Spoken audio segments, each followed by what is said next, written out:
Hello and welcome to this week's video. Now in this week's video, as I've been promising over the last few weeks, I'm going to finally be reviewing properly my new Allen and Heath CQ18T digital desk. So coming up within that review, I finally removed the screen cover off it. I decided in the review that I'm going to get a little bit technical, but I decide, I'm feeling a bit cleverer today. I'm going to show you the app that you can use on your phone in a slightly less enthusiastic manner than the previous two clips.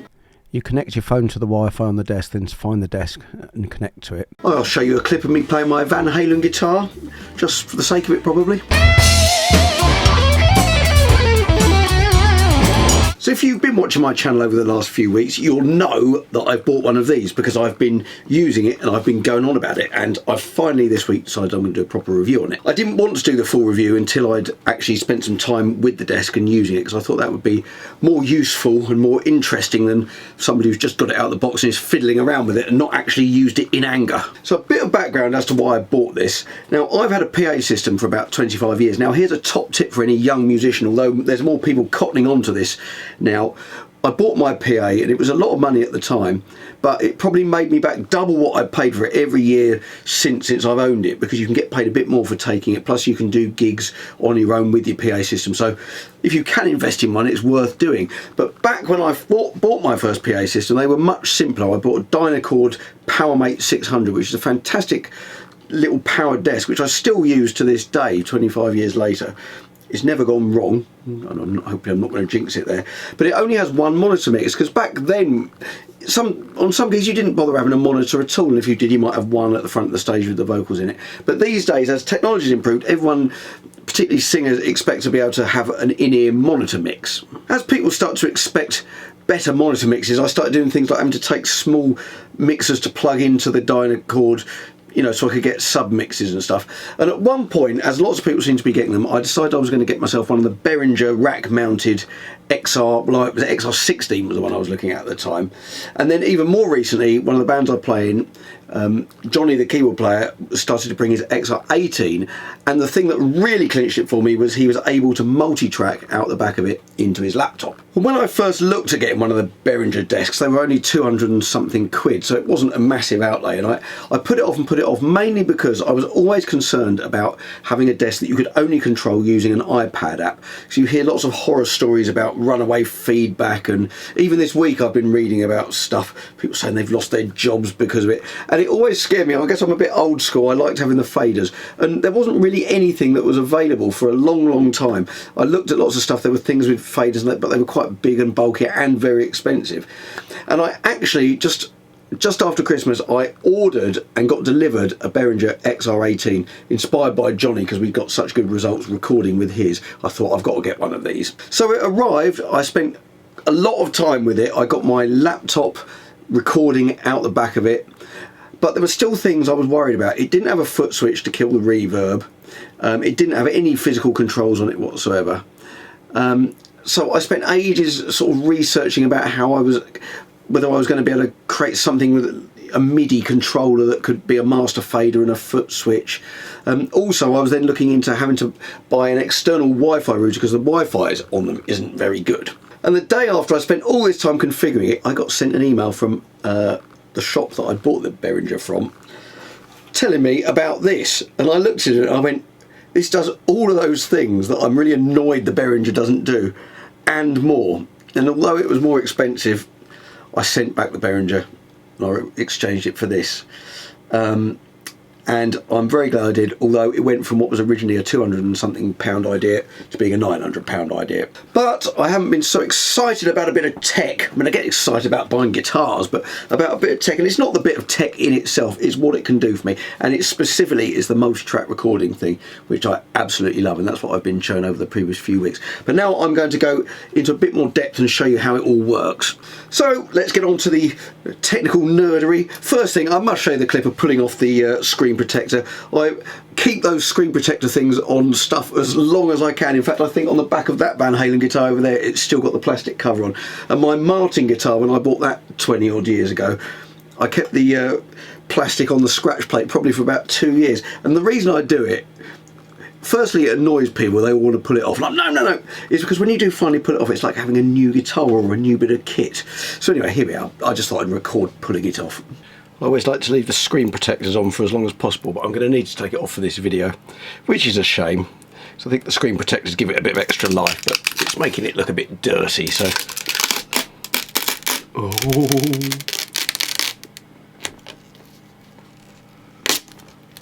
Oh, that does look nice. So that's what it looks like without any fingerprints on it.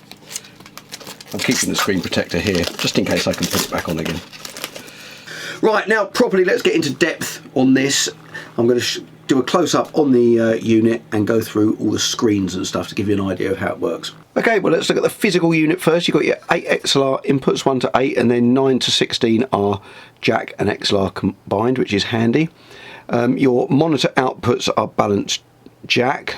You've got a pair of jack inputs there. That's your Footswitch input, your main out, and then you've got your different connectivities here. This is where your SD card for recording lives. Then you can connect via RJ45 cable, and these are USB connectors. This is a screen you're presented with when it starts. Now I have to say it took me about half an hour and reading the instructions to get past this screen, because you hit quick start and then you go, oh, well, I don't know what this means. You go, oh, perhaps I'll have a rock thing. You say recall and it says it's about to overwrite all your settings. And you think, oh God, I've only just got it and I want to overwrite all the settings. It comes preloaded with what's called a scene, and your scenes are kind of your config for your different settings. So I'll show you mine just to start with. These different scenes I've got, I've set up 5 for different bands I play in, and it's setting up all the channels with all the relevant settings for each band with their own outputs, monitor outputs, etc. So that's what that means, and it's very handy. This quick start, it gives you a kind of template to have all the channels set up for you, and then you can tweak them. It's just a good starting point rather than having to start completely from scratch. And you've got 2 categories of channels. You've got quick channels, which give you kind of more of a preset driven thing, and complete channels, which gives you sort of complete control over all the elements like the compression, the EQ, etc. You navigate via these 5 buttons, and it starts on the home screen, which also has your headphone levels on. You've got these tabs at the top. So record, this gives you the option to record just the stereo output, or you can multi-track on the SD card, which I showed you, and this is where you arm all your tracks and where you can play the tracks back. I'll come to that, how you do that, in a little while, because that took me a little while to work out. Your scenes is where you save all your separate configs. Data, you can use one of these USB connectors to keep your shows, which contains even more settings. The shows contain scenes, I believe. I've not done this, so I'm not going to talk about this, but it's a way of being able to transfer your settings from this unit to another identical unit and have all your settings on that card, and libraries, which gives you sort of individual channel settings, I believe, but I haven't used that, so I won't go into that. And your system, which is just info. So the next screen, let's go along in order from the left. Now, config. Now this is where you set all of your kind of basic input and output settings. As you can see on here, I've got it set up with I've got 4 channels of drums. So there's my kick. This is where you name it and assign colours. And what's great on this, I really like, is you've got an auto set thing. So you plug in your mic, hit auto set, you tell your drummer to kick his kick drum, and it will set the gain for you. It then defaults to this auto gain thing, which monitors the gain, and if the drummer then starts playing louder through the set, it will bring the gain down so it doesn't distort, which is handy. I have to say, I turn that off on vocals, because you get, if you haven't got a compressor on, I guess, I'm not sure where the compressor is in the chain, but you can get sort of loud blasts on the vocals and it can bring the gain right down. And I had a thing where you couldn't hear the singer out the front, and I wasn't aware it was because the gain had been brought down. So I set the gain on something sensible, and then I will try and keep an eye on it manually, but the auto gain is great for instruments, because, you know, it always does get louder through the set, and it will just keep an eye on that and stop it distorting, which is great. This is also where you set the whether you want phantom power, like I've got on here. You can stereo link pairs. They have to be in the pairs, as in 1, 2, or 3 and 4, 5 and 6. That's where you set it. Down here as well, if you are recording, if you've recorded multitrack, if you then want to play back, it will play back through the channel you recorded it on, and what you need to do is multi-select. You can just multi-select all the channels, hit that, and then anything that you've recorded will play back on those channels, which is handy for listening back.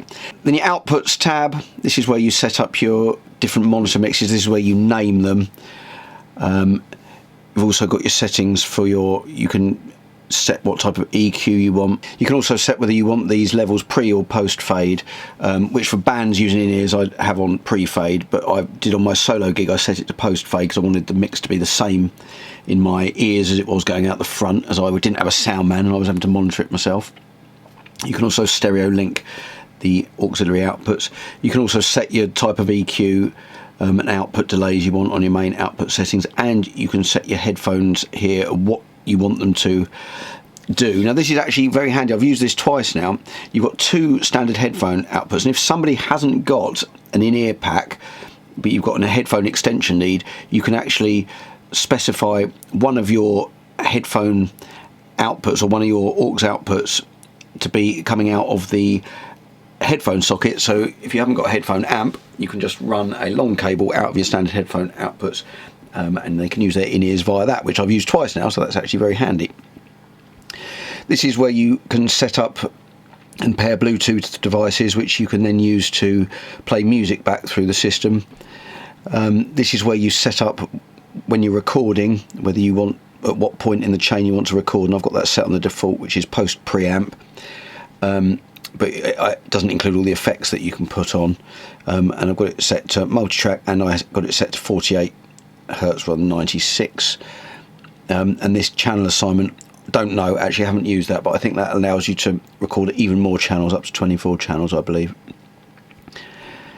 This is an auto mic mix thing. I haven't used that, so I'm not going to talk about that, but I think that's if you've got lots of mics and doing some kind of conferencing rather than music.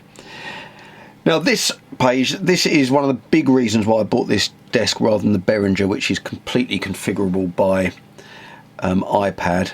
So here you've got your foot switch. You can actually have a double foot switch, which you can configure to do two different things on the tip and the ring, because it's a sort of balanced stereo jack input. I only use it for one thing. I've got an unlatching foot switch which I use to turn off the reverb, so when making announcements in between songs you haven't got loads of reverb on it, which is really handy.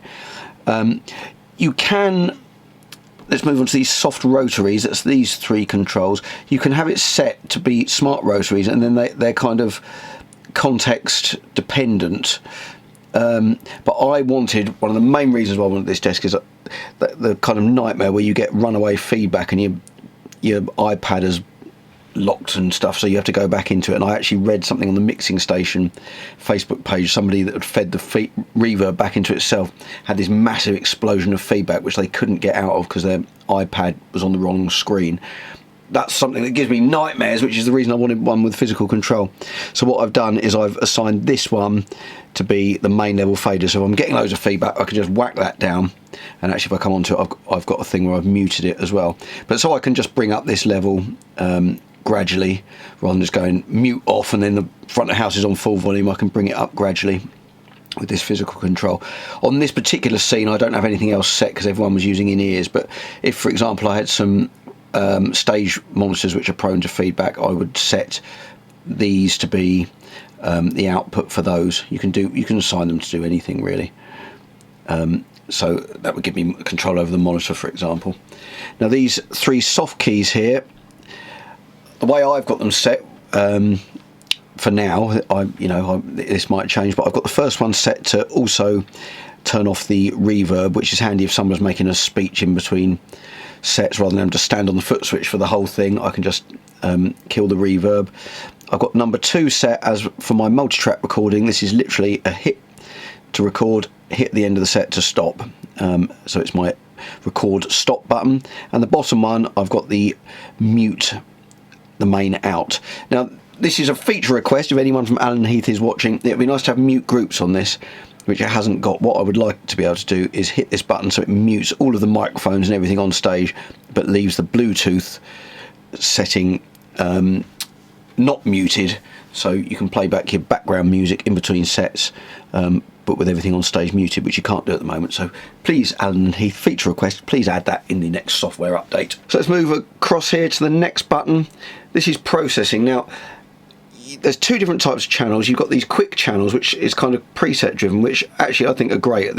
as you can see, I've used that on most of them. I have used the complete channels for different things, but in this particular setting, these were only settings for our in-ears. It wasn't for the front of house. So this is just a quick, easy way of getting that sorted. And you click on here, and it brings up this. I selected to have a drum kind of preset, and on here you can set your gate and compression, and click on there and it gives you all these different kind of EQ profiles which you can choose between, and it works really well. You've got snare, overhead, I've got it on the guitar, bass, and it, as I say, this wasn't going to the front of the house, so this was just affecting the sound of it in our ears, but it's a really quick, easy way of getting started. And what you can do, it's a good starting point, but you can then convert this sort of preset driven thing into a complete channel, which then copies over the settings you've got here but gives you more control. So in fact, let me show you how to do that.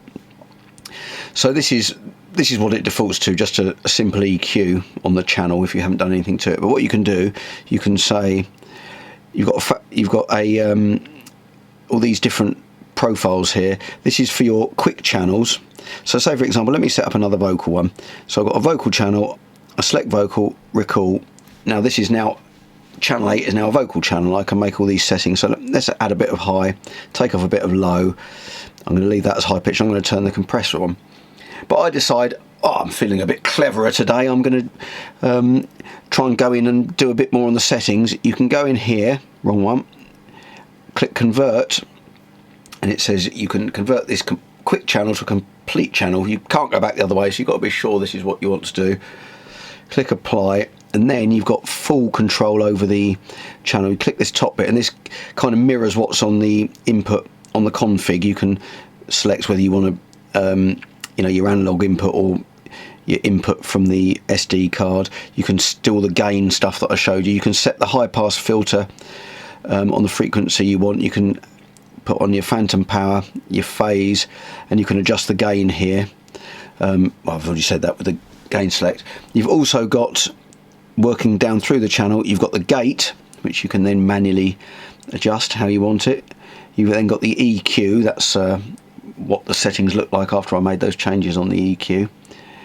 You've got the compressor, which is obviously on the quick channels only on or off, but on this you can make more detailed settings. And on both, you get this on both types of channels. You've then got the sends for each of the channels.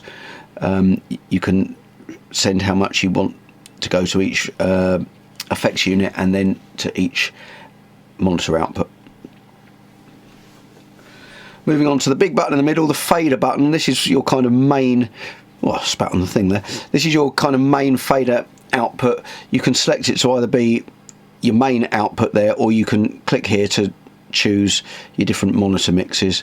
But this is where you can do your main front of house mix, and you can also connect to this using an iPad app, which looks very similar. In fact, you might even be able to do slightly more on the app. So you can go out the front and you can control the desk the same as you are on the touchscreen.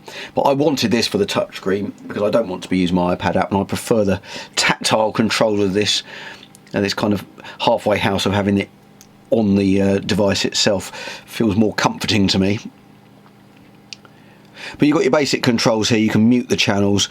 The way you adjust them is you highlight it, and this is a context driven rotary, so whatever you click on the screen you can control using this main rotary controller. And on this you can check all your inputs and your outputs. These are all the main inputs and outputs, and your effects, sends, etc. In fact, if I go back to the processing, you've got different processing on the main output channels and stuff. You've got your EQ there. You've also got this feedback controller, which is on all of the outputs, which is really handy. A compressor over the output, and a limiter on the output. So you've got those controls over all of the output, which is really handy. Moving along to the effects, you've got 4 effects slots, as it were. Now this is another feature request I'd like to make to Allen and Heath.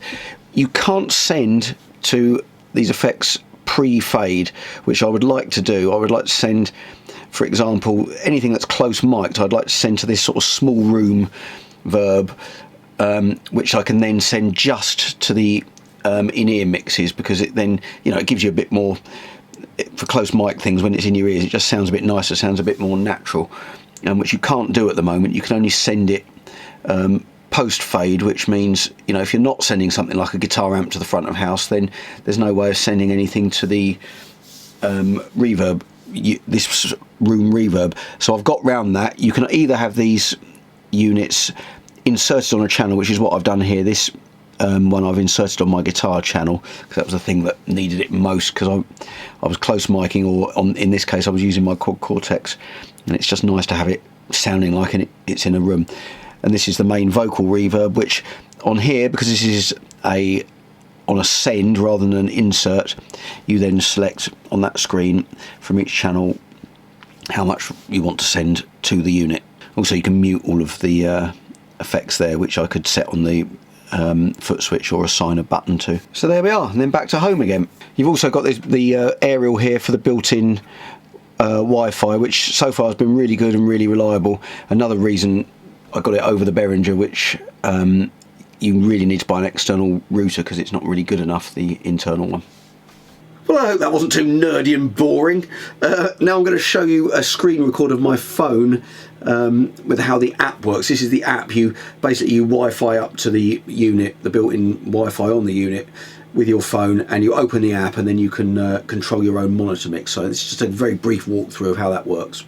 You connect your phone to the Wi-Fi on the desk, then find the desk and connect to it. And you've got 4 groups that you can create. You click the assign button to assign the different channels to each of the wheels there. So this is for me. I've got my guitar and vocal on the me wheel, and then I'm going to go into group 1 now. You double tap on it, and in this one I'm going to put just the drums, which you can see here. I'm going to call it drums, and then I can press assign and I'll just add the drum channels. And then, for example, I've created another group here, which I'm just going to have the other 3 vocals, and you can set the relative levels within those groups. They're just kind of master levels that you can sort of set the mixes up in groups, but you don't have to. You can put them all in one big group if you want to. It's just quite a handy way of doing it.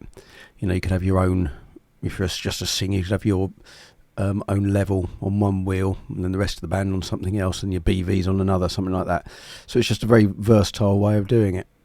Another nice feature, if you click the send to button on the top right, is you can select your mix that you've got here, and you can lock it with the lock mix. So it means that you're only looking at your mix the whole time that you're making adjustments, so you don't accidentally change the master fader. So I think, as I've probably stated here, the thing I absolutely love about this desk is being able to multi-track record the gig. It's something I've always wanted to do. I did a video not that long ago. I found all these old cassettes of, we used to put a cassette recorder in the corner of a room, and it's so nice to have those as a record, and this, you get a record of it but in really good quality. So whether I'm using them for social posts or just for my own benefit, because if you've seen my channel before, I do lots of sort of gig diaries and vlogs of my weeks as a professional musician, and I've been posting lots of clips of me playing, and it's all been using the audio off the camera. But since I've got this, I've more and more, when I've been able to, use the audio off the desk. And this clip, which I've shown on one of my previous videos, this is the Van Halen guitar clip. This is the difference between the camera audio and the audio coming off the desk, and it's quite significant, I think you'll agree.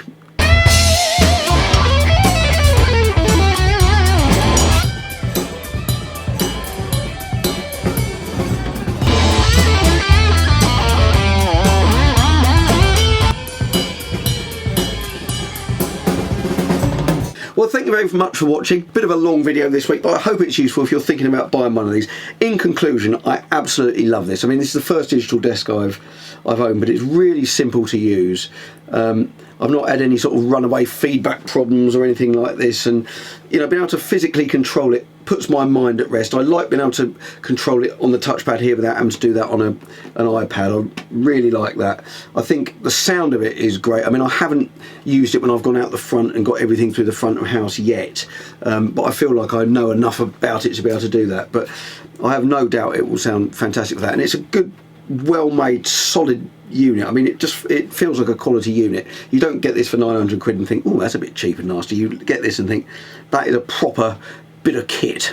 So I'm going to leave you with a clip of me doing a solo gig. The first time I used this on a solo gig, I've got a JBL PRX1 column PA, which has its own built-in mixer, which I just use on its own. But I thought I want to do a proper multi-track recording of a solo gig just to see how it sounds. And this fitted very nicely on top of the JBL PRX1, and actually having control of the PA via this was much nicer than using the PA on its own. Plus I could set up my monitor mix nicely, because there isn't really a send on the JBL PRX1. There is a send of the front of house mix, but that's what you're restricted to. But with this, it was much more versatile. I also had the Footswitch for the reverb, which I don't have on the JBL. So this is just a multi-track recording with a little bit of video of my GoPro clamped on the mic stand of me doing a bit of free falling by Tom Petty on my solo gig.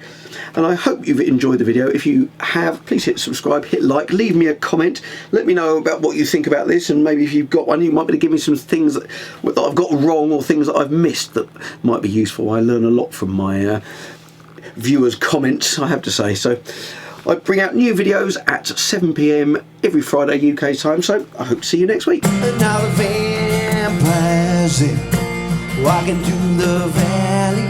They're going west, down Ventura Boulevard. How the bad boys are standing in the shadows. How the good girls over broken hearts, and I'm free.